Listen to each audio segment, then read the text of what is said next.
Next year, there'll be a once-in-a-decade leadership change in China. The President and Premier-in-waiting have started taking major steps into the international spotlight, giving the world a glimpse of what can be expected from the next generation of Chinese leaders. At home, they'll face mounting economic, social and political strains. Kate Arnott reports.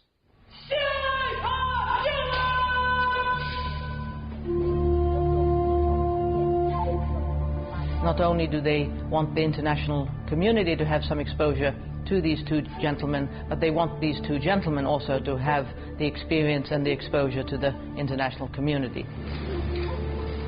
The aim is to ensure a smooth transition from a public relations point of view. It's been a busy month for China's leaders in waiting. The man who's been tapped on the shoulder to become the next president, Xi Jinping, hosted a visit by his US counterpart Joe Biden. At the same time, Li Keqiang, who's expected to become the next premier, made a rare trip to Hong Kong.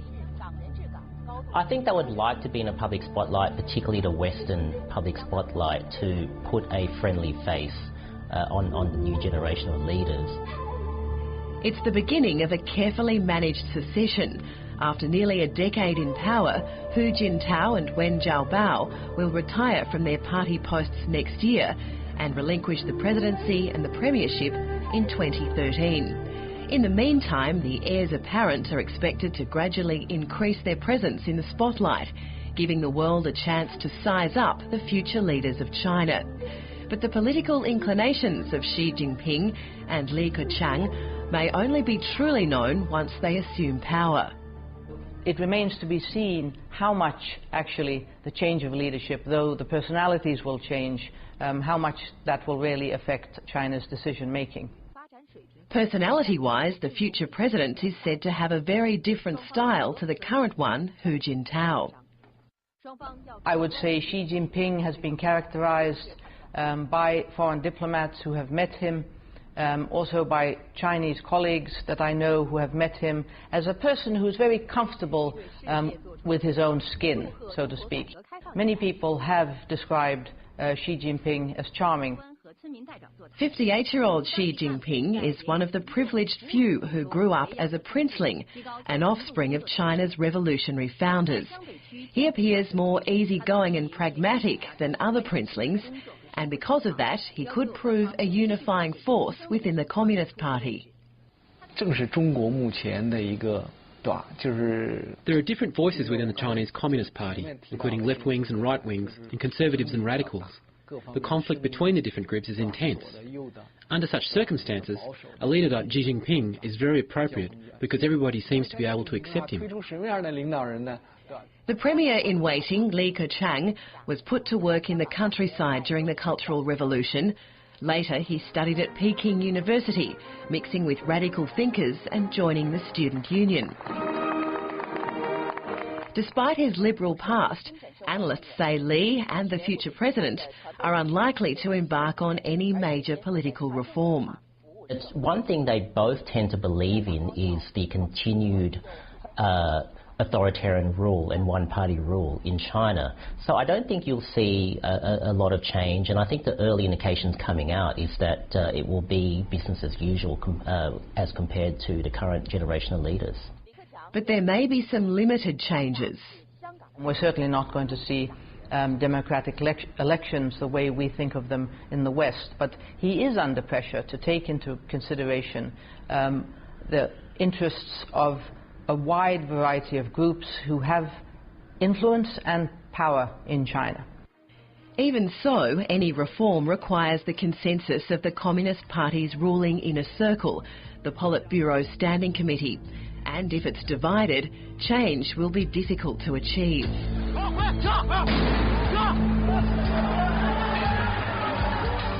Maintaining stability in China is paramount for the Communist Party, which is why analysts say the crackdown on ethnic violence will continue unabated under the new leadership. But they say the crackdown on activists in Beijing could be relaxed if fears about a bigger uprising subside. It is possible that Xi Jinping will take a looser attitude towards many kinds of thought, diverse types of thinking, and maybe that harsh attitude towards free thinkers, as I say, will change. When it comes to foreign policy, there are no signs Xi Jinping will depart from the current strategy.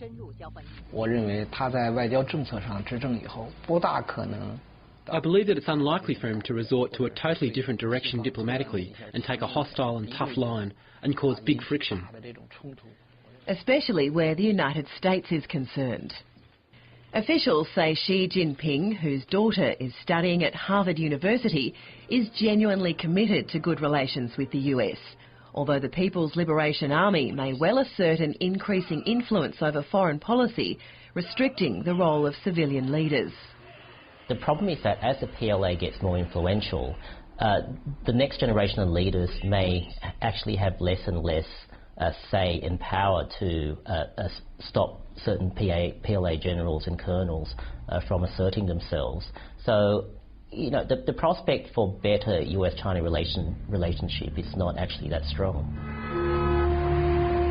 On the economic front, China's new leaders will be under pressure to reduce unemployment and inflation, which are big worries. And then there's the entrenched problem of corruption, which is why the next generation of leaders must make some attempt to modernise the country. I think there has to be attempts made, because if that doesn't occur, eventually dissatisfaction throughout the country will grow. The authoritarian institutions in China, or the existing institutions in China, are clearly just not capable of coping with such a rapidly changing dynamic society. But of course the problem is actually executing and building new, more resilient institutions.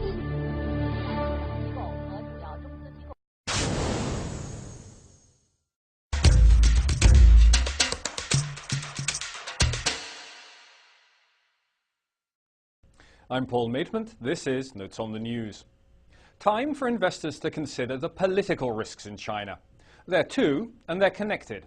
First, for all its economic reforms since 1979 and the pre-global recession vibrancy of its export sector, China remains a command economy.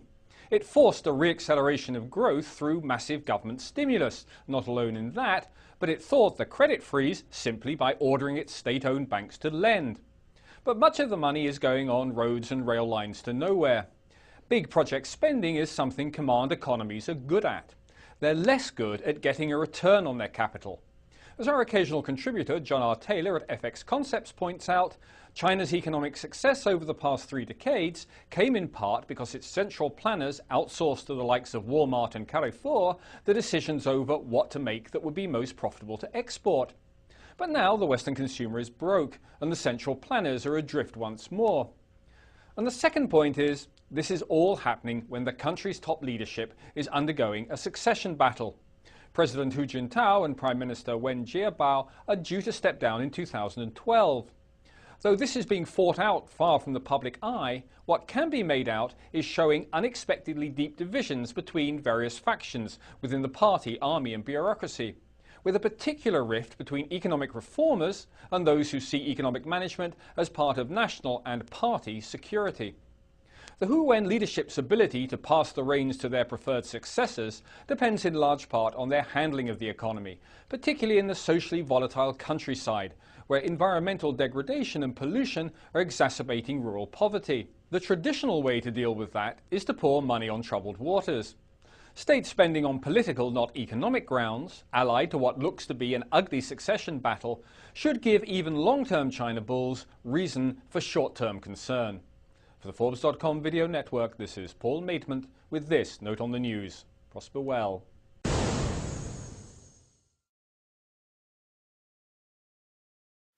Well, China spent its way out of the 2008 financial crisis with a massive stimulus plan, but that may be coming back to haunt it as local governments struggle to pay off their debts. I asked Marc Faber, editor and publisher of the Gloom, Boom and Doom Report, just how big of a problem this is. Well, basically, I look at China this way. Between 2000 and 2007, the Chinese economy grew and credit expanded at about the same rate as GDP, slightly higher, but not excessively. But after the crisis of 2008, we had essentially a credit-driven boom in China. And whenever you have excessive credit growth and artificially low interest rates, because obviously inflation in China is much higher than what the government is publishing, you have symptoms of bubbles developing clearly in the real estate market. There were some overinvestments and so forth.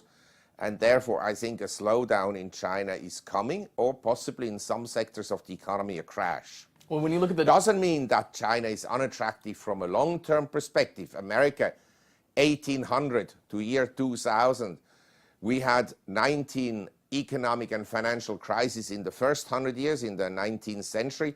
We had a civil war. We had World War I. We had the Great Depression, World War II, and so forth. But the country continued to grow. This can happen in China. Okay, well, let's talk about one of those crises, the subprime crisis in the States. Is this debt, the potential for a debt crisis in China, is that on the same scale, do you think, or is that overwhelming? I don't think it's on the same scale, but some sectors could get hit very hard. The problem with China is that we don't have precise insights into the size of local lending and underground lending. Because a lot of lending in China is the unofficial lending that is essentially not carried on the books of banks. And that interest rate on this unofficial lending has been trending much higher recently, indicating that the market has tightened and that something is not well. Well, how bad is it? How long before it blows up? Well, I think some real estate markets in China will blow up, and massively so, where prices could easily drop 40–50%. You're talking about the big cities, or where are you talking? Yeah, it could be. If we do see things turn from bad to worse, does China not have the FX reserves to, or the ammunition to deal with this, to avert it like they did in 2008? Well, that's a good point. I would say, if we look at international reserves in the world, these are reserves held by central banks. They've grown from $1 trillion in 1996 to now over $10 trillion, and most of it is here in Asia, say 70%. The emerging economies financially are in the best conditions in their history. Best condition. But you can still get downturns in asset markets, even with the best conditions. But as you say, they are in a better position to actually do something about it. Some have floated the municipal bond idea as a working, practical solution for Chinese debt. What are your thoughts on that? Well, basically, the Chinese, they can expand their bond market, that undoubtedly. The only problem I see is that at the present, like elsewhere in the world, you have negative real interest rates. In other words, the cost of living are higher. The increases in the cost of living are higher than the interest rates you obtain on your fixed interest securities. And therefore, the Chinese public is more interested to stash their money into properties or into gold or into Vancouver properties, Hong Kong, Singapore properties. They don't want to hold, let's say, domestic cash because they know that its purchasing power is also going down. And actually, I think you could make a case if China really has, as you suggested, a problem and they have the forex reserves, they could let their currency depreciate against the US dollar. Is that the solution then, depreciation? Well, I'm not saying it's a solution, but it's something that certainly every country that has a problem will try, and I'm saying it's not a solution, but temporarily it can help somewhat to let the currency go down. Looking at the debt situation in China, is this a time bomb waiting to go off? Well, I think that the economy definitely is slowing down and probably having at the present time hardly any growth. I think we will have kind of either a growth recession where growth slows down from, say, increase in GDP of 8 to 12% down to maybe just 2 or 3%, or we could have a recession. And if the recession occurs, obviously, all industrial commodities will get hit hard, very hard, and other countries in the world that benefited from rising commodity prices, the Middle East, Central Asia, Africa, Latin America, Australasia, they're going to get hit very hard. And then they have less money to buy in goods from Porsche and Mercedes and Ferraris and so forth. So it then generates a downturn in global trade.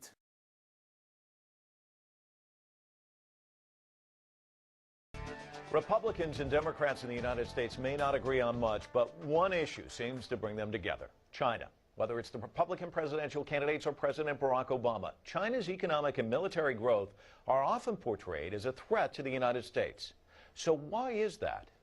Well, China's economy grew 30 times in the past 30 years. Its GDP went from $189 billion in 1980 to nearly $5.9 trillion in 2010.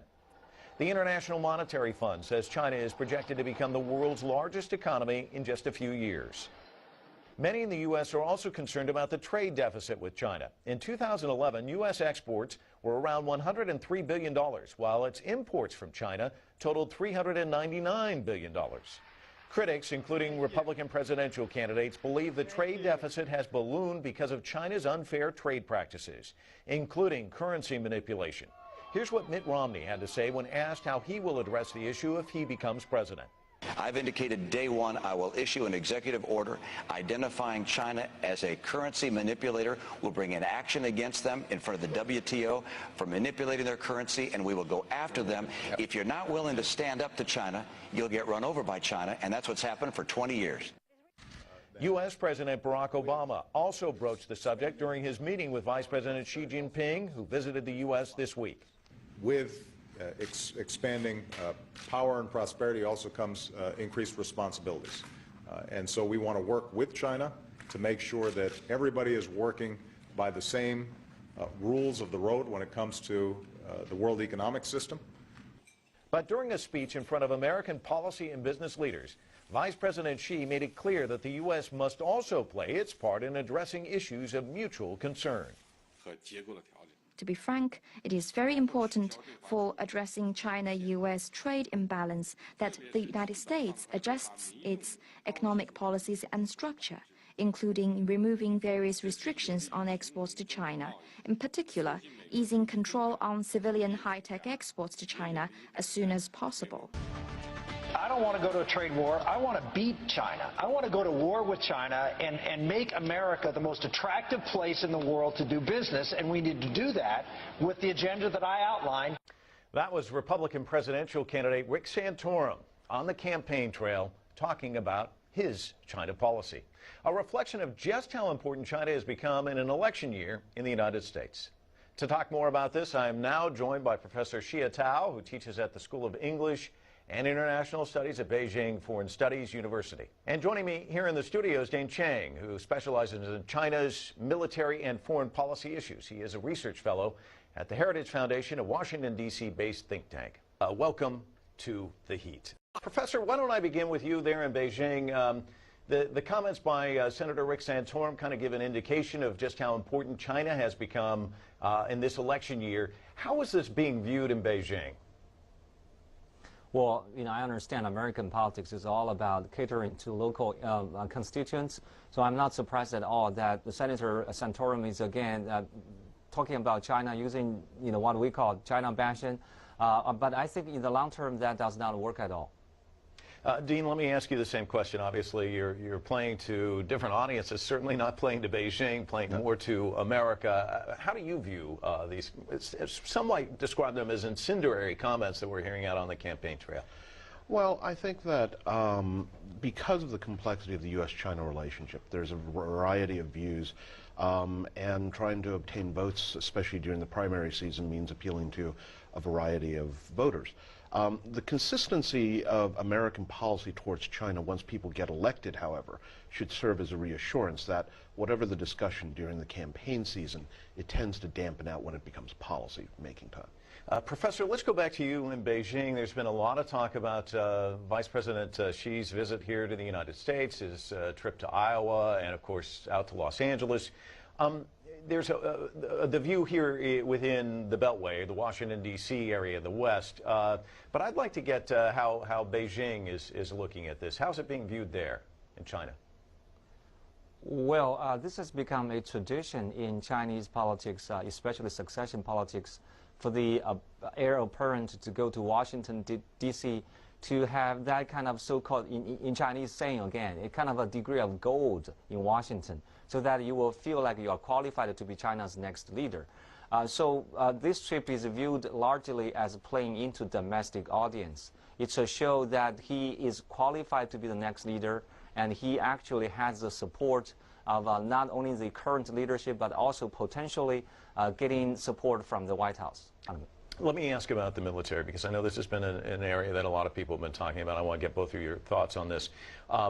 China has been increasing spending on the military. There are some that are alarmed by this, and yet most recent figures, the United States in 2010 spent $698 billion on the military. The next 14 nations combined spent $645 billion, including China. Is this an area really where there needs to be concern, Dean?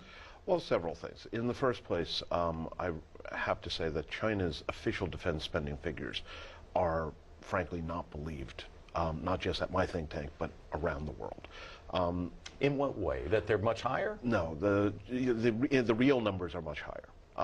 And part of this is accounting, but part of this is also issues of transparency. In addition, there is a fundamental difference between America as a global power and most of these other countries, which are regional powers. China is the second largest economy. It has every right to expand its military. The issue is how it expands and what it chooses to buy with its money, as opposed to how much it spends. How much defense spending is going on is ultimately an internal affair. How you spend that money is where it affects everybody else. Well, let me get to the how question in just a minute, but I want to give Professor Xie Tao a chance to respond to that. Are they fudging the books? I tend to go along with what Mr. Chen just said. It's all about Chinese military's intentions and its transparency. If you do not have transparency, then people will have a hard time figuring out your intentions. So that's why I think China's military growth deeply worries the Pentagon planners and American observers. Again, even look at CIA estimates, which tend to put China's budget in a higher range. That's something between $150 and $300 billion. That's still about 1/3 of U.S. official budget spending on the military. In a nutshell, again, I think it's about our military transparency, which really needs to be improved, and also the intentions. We need to let people know what we intend to do with the increased power that we have. Dean, I see you nodding your head. I would say that in this regard, I think Professor Xie and I have a meeting of the minds. Let's talk about how. You were talking about how. How do you see the spending going? Well, the U.S. as a global power does a number of things for the global system, including ensuring security of the sea lanes and patrolling the overall region. China's military, as it builds things like anti-ship ballistic missiles and things like that, seems to be aimed directly at the United States as opposed to providing more of a global commons or global good.